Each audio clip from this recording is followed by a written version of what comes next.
കർത്താവിൻ്റെ അതിപരിശുദ്ധ നാമം ഈ പ്രഭാതത്തിൽ മഹത്വപ്പെടുമാറാകട്ടെ. എല്ലാ സഹോദരങ്ങൾക്കും യേശുക്രിസ്തുവിൻ്റെ അനുഗ്രഹീത നാമത്തിൽ ക്രിസ്തീയ വന്ദനത്തെ അറിയിക്കുന്നു. എൻ്റെ ജനം ഒരു നാളും ലജ്ജിച്ചു പോകുകയില്ല. എന്തുകൊണ്ട്? ഞാൻ അവരുടെ നടുവിൽ ഉണ്ട്. ആവർത്തിച്ചു പറയുന്നു, ഞാൻ എൻ്റെ ജനത്തിൻ്റെ മധ്യമുണ്ട്. അവർ ഒരു നാടും ലജ്ജിച്ചു പോകുകയില്ല. ദൈവം നമ്മുടെ മധ്യമുണ്ടെങ്കിൽ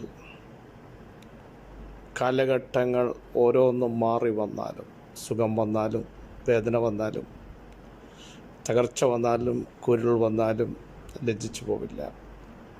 ഉറപ്പാക്കണം, എൻ്റെ ദൈവം എൻ്റെ മധ്യമുണ്ട്.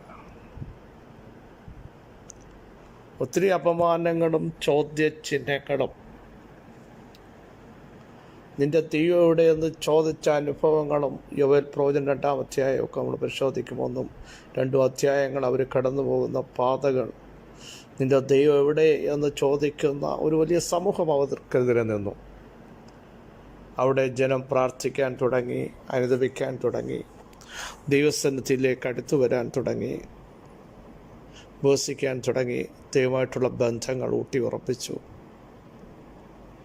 നഷ്ടപ്പെട്ട സംവത്സരങ്ങൾക്കനുസരിച്ച് ദൈവം അവരോട് ചെയ്തു. വിട്ടുകിളി, തുള്ളൻ, പച്ചപ്പുഴു, വിട്ടിൽ, ഇതെല്ലാം ഇവരുടെ പ്രയത്നഫലത്തെ ഇല്ലാതാക്കി. ജനം ക്ഷയിച്ചും ശൂന്യമാക്കപ്പെട്ടും വിത്തുകളൊന്നും പുറത്തു വരാതെ കട്ടകളുടെ ഇടയിൽ കിടന്ന് ഞെരുങ്ങിയ സമയങ്ങൾ.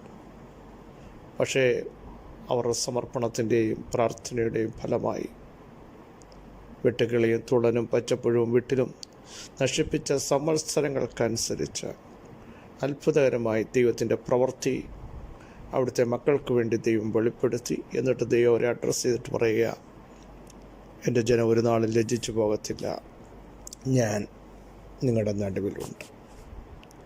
സഹോദരങ്ങളെ, അവർ ശൂന്യമാക്കപ്പെട്ടപ്പോഴാണ് പുറത്തുനിന്ന് ചോദ്യങ്ങൾ വന്നത്. നീ സേവിക്കുന്ന ദൈവം, നീ പ്രാർത്ഥിച്ചിട്ട് എന്തായി?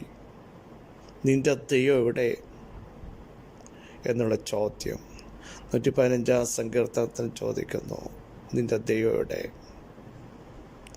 അവിടെ അതിനൊരു ഉത്തരം പറയുന്നുണ്ട്, ഞങ്ങളുടെ ദൈവമോ സ്വർഗത്തിലുണ്ട്, അവിടുത്തേക്ക് ഇഷ്ടമുള്ളതൊക്കെയും ചെയ്യുന്ന ദൈവമാണ്. സംസാരിക്കാത്ത ദൈവമല്ല, കേൾക്കാത്ത ദൈവമല്ല, നടക്കാത്ത ദൈവമല്ല, പ്രവർത്തിക്കുന്ന ഒരു ദൈവം സ്വർഗത്തിലുണ്ടെന്ന് സങ്കീർത്തനക്കാരൻ വരച്ചു കാണിക്കുക. എന്നിട്ട് പറയുന്നു, യഹോവ ഭക്തന്മാരായ ചെറിയവരെയും വലിയവരെയും ഓർക്കുന്ന ഒരു ദൈവമുണ്ടെന്ന് ആ സങ്കീർത്തനത്തിൽ പറയുക. ദൈവം എന്ന് ചോദിച്ച ചോദ്യത്തിന് ഞങ്ങളെ ഓർക്കുന്ന ദൈവം, ഓർത്താൽ അനുഗ്രഹിക്കുന്ന ഒരു ദൈവം. അവിടുത്തെ ദൈവത്തിൻ്റെ നാമത്തിൻ്റെ ശക്തി എത്ര ശ്രേഷ്ഠമാണെന്നറിയാമോ? ആ സങ്കീർത്തനം ഒന്ന് വായിച്ചു നോക്കുമ്പോൾ, ആകാശത്തെയും ഭൂമിയെയും ഉണ്ടാക്കിയ യഹോവയാൽ നിങ്ങൾ അനുഗ്രഹിക്കപ്പെട്ടവരാകുന്നു. സഹോദരങ്ങളെ, സൃഷ്ടിതാവായ ദൈവമാണ് നമ്മളെ അനുഗ്രഹിക്കുന്നത്. മഹത്വത്തിൻ്റെ രാജാവാണ് നമ്മുടെ മേൽ വെളിപ്പെടുന്നത്. അവിടുത്തെ അനുഗ്രഹത്തെ തടയാൻ സ്വർഗത്തിൽ വസിക്കുന്നവനായുള്ള ദൈവം, ഇഷ്ടമുള്ളതൊക്കെ ചെയ്യുന്ന ദൈവം, ഇഷ്ടം പോലെ പ്രവർത്തിക്കുന്ന ദൈവം, അവിടുത്തെ പ്രവർത്തികളെയോ കരത്തെയോ തടയുവാൻ ലോകത്തിലൊരു ശക്തിക്കും സാധ്യമല്ലെന്ന് ഇന്ന് പകൽ തൻ്റെ ജനം അറിയാതിരിക്കരുത്. നമ്മുടെ ദൈവം അവിടുത്തേക്ക് ഇഷ്ടമുള്ളത് ചെയ്യുന്ന ദൈവമായിരിക്കാൻ, ലോകത്തിൻ്റെ ഇഷ്ടമല്ല, ദൈവത്തിന് ഇഷ്ടമുള്ളത്. ലോകം പറയുന്നത് പോലെ ചെയ്യുന്ന ഒരു ദൈവമല്ല. അവിടുന്ന് എന്താഗ്രഹിക്കുന്നു അതുപോലെ ഇന്ന് പകലിലും നമ്മുടെ ജീവിതത്തിൽ വെളിപ്പെടുത്തേണ്ട ദൈവമഹത്വം ദൈവം വെളിപ്പെടുത്തുമെന്ന് വിശ്വസിക്കുന്നവർ ഈ ദൂത് കേട്ട് ദൈവത്തിന് സ്തോത്രം ചെയ്യാൻ തയ്യാറാകട്ടെ. യെശയ്യാപ്രവചനം 50-ാം അധ്യായം 9-ാമത് വാക്യം, ഇതാ യഹോവയായ കർത്താവ് എന്നെ തുണയ്ക്കുന്നു, എന്നെ കുറ്റം വിധിക്കുന്നവനാര്? അവരെല്ലാവരും വസ്ത്രം പോലെ പഴകിപ്പോകും, പുഴു അവരെ തിന്ന് കളയും. വളരെ ആഴമായ ഒരു ഭാഗമാണ് നാം വായിച്ചു കേട്ടത്. അതിൻ്റെ 8-ാം വാക്യമൊക്കെ പരിശോധിക്കുമ്പോൾ, എന്നെ നീതീകരിക്കുന്നവൻ സമീപത്തുണ്ട്, എന്നോട് വാദിക്കുന്നവനാര്? നമുക്ക് തമ്മിൽ വാദിക്കാം, എൻ്റെ പ്രതിയോഗി ആര്? അടുത്തു വരട്ടെ എന്ന് പറഞ്ഞിട്ടാണ് ആ ഭാഗം. ഇതാ യഹോവയായ കർത്താവ് എന്നെ തുണയ്ക്കുന്നു.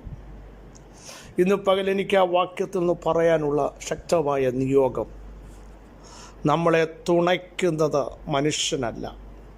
മനുഷ്യൻ തുണച്ചാൽ പരിധിയുണ്ട്. തുണയ്ക്കാമെന്ന് പറഞ്ഞ പലരും മാറിപ്പോയിട്ടുണ്ട്.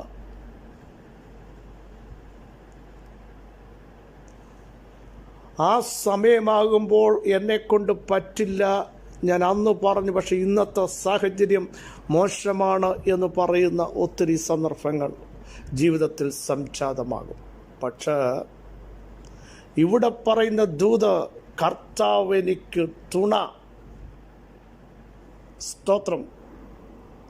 ഇതാ യഹോവയായ കർത്താവിനെ തുണയ്ക്കുന്നു, എന്നെ കുറ്റം വിധിക്കുന്നത് ആര്? കുറ്റം വിധിക്കുവാൻ, ഒറ്റപ്പെടുത്തുവാൻ, മാറ്റി നിർത്തുവാനൊക്കെ അണിയറയിൽ പദ്ധതികൾ ഒരുക്കുമ്പോൾ ധൈര്യത്തോടെ പറയാനുള്ള പ്രസ്താവന, കർത്താവ് എനിക്ക് തുണയായി നിൽക്കുന്നു. കർത്താവ് എനിക്ക് തുണയാകുന്നു. എന്നെ തുണയ്ക്കുന്ന ഒരു ദൈവമുണ്ട് കേട്ടോ സഹോദരങ്ങളെ.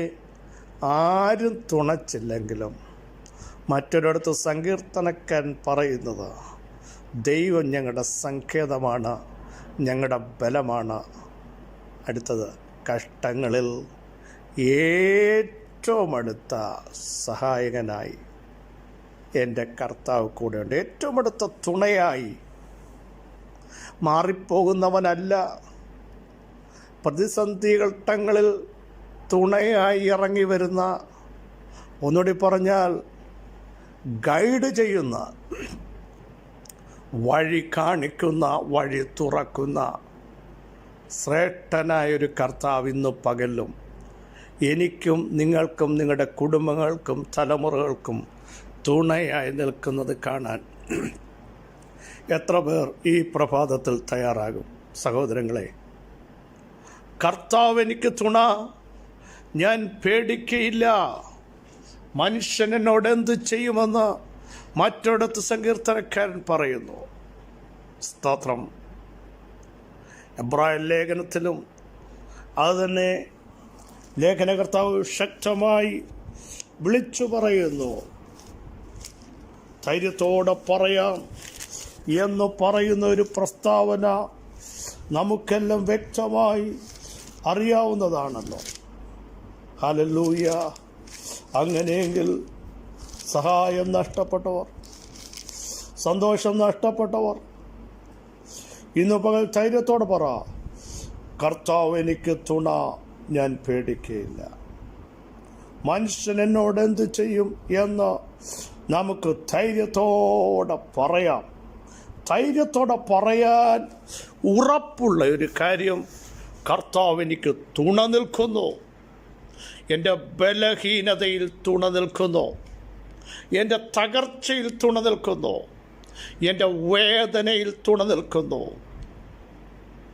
കൈവിടപ്പെട്ടു പോയ എൻ്റെ വിഷയങ്ങളിൽ തുണ നിന്ന് ആ വിഷയങ്ങളെ യഥാസ്ഥാനത്താക്കാൻ ഏറ്റവും അടുത്തൊരു തുണ.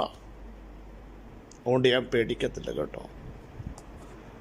ഏതൊക്കെ വിഷയത്തിൽ ഭയപ്പെടുന്നു അവിടെ വിളിച്ചു പറ, കർത്താവ് എന്നെ തുണയ്ക്കുന്നു. കർത്താവ് തുണച്ചാൽ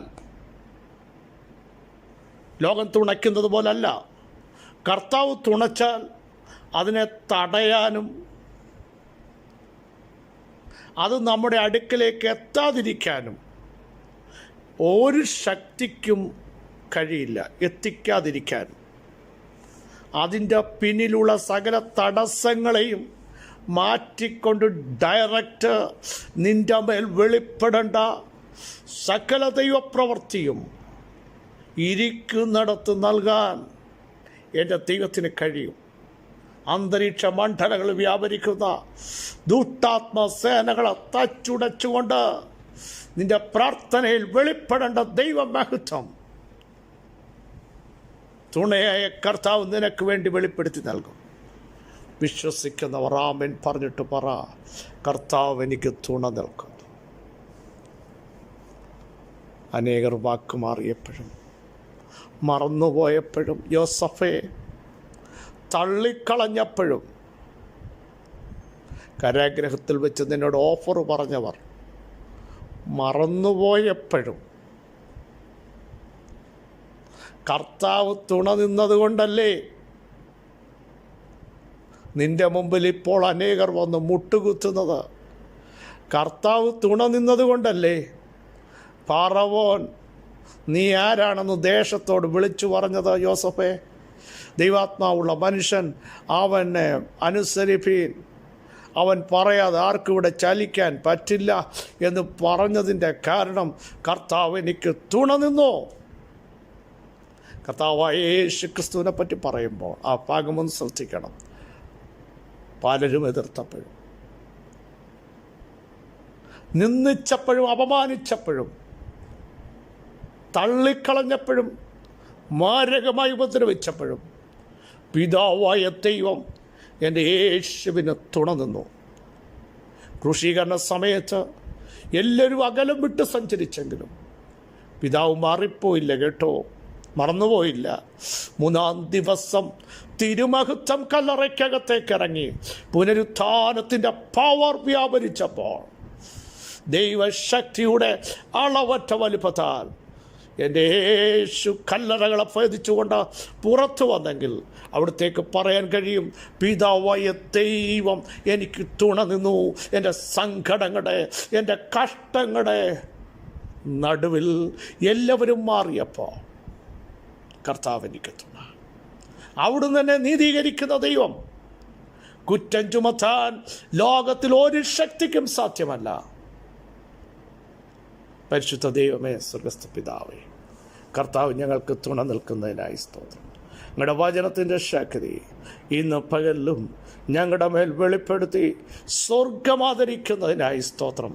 തുണ നിൽക്കുന്നവൻ ഞങ്ങളുടെ ബലഹീനതകളിൽ സഹതാപം കാണിക്കാൻ കഴിയുന്ന മഹാപുരോഹിതനാണ്, മറാത്തവനാണ്, മറക്കാത്തവനാണ്, അനന്യനായവനാണ്, ശക്തീകരിക്കുന്നവനാണ്, ബലം കൽപ്പിക്കുന്നവനാണ്, സൗഖ്യമാക്കുന്നവനാണ്, വിളിച്ചു വരുത്തുന്നവനാണ്, ആത്മാവിൽ ഞങ്ങളെ പുറത്തു കൊണ്ടുവരുന്നവനാണ്, ഇരുളിൻ്റെ വ്യാപാരങ്ങളെ തകർക്കുന്നവനാണ്, ആരോഗ്യവും രോഗശാന്തിയും വരുത്തുന്നവനാണ്. അവിടുന്ന് ഞങ്ങൾക്ക് ഇന്ന് പകലിലും തുണ നിൽക്കുന്നതിനായി സ്തോത്രം. ഈ ബലത്തോടെ, ശക്തിയോടെ, നിയോഗത്തോടെ, അധികാരത്തോടെ ഞങ്ങളെ മുൻപോട്ട് നയിക്കുന്നതിനായും സ്തോത്രം. വീണ്ടും ശക്തിയോടെ ഞങ്ങളുടെ മുൻപാകെ താണിരിപ്പാൻ, പ്രാർത്ഥനയിലുറ്റിരിപ്പാൻ ഞങ്ങളെല്ലാം ഇടയാക്കും. സകല മഹത്വം അങ്ങേക്ക് യേശുവിൻ നാമത്തിൽ തന്നെ. ആമേൻ, ആമേൻ. പ്രിയ സഹോദരങ്ങളെ, ധൈര്യത്തോടെ പറ, കർത്താവ് എനിക്ക് തുണ നിൽക്കുന്നു. ഞാനത് കാണുന്നു, ഞാനത് വിശ്വസിക്കുന്നു, അറിയുന്നു എന്ന് പറയുന്നവർ ദൈവത്തിന് സ്തോത്രം ചെയ്യൂ. ഈ വചനങ്ങളാൽ കർത്താവ് സഹായിക്കട്ടെ. ക്രിസ്തയേശുവിൽ നിങ്ങളുടെ സഹോദരൻ പാസ്റ്റർ ബിജു മാത്യു.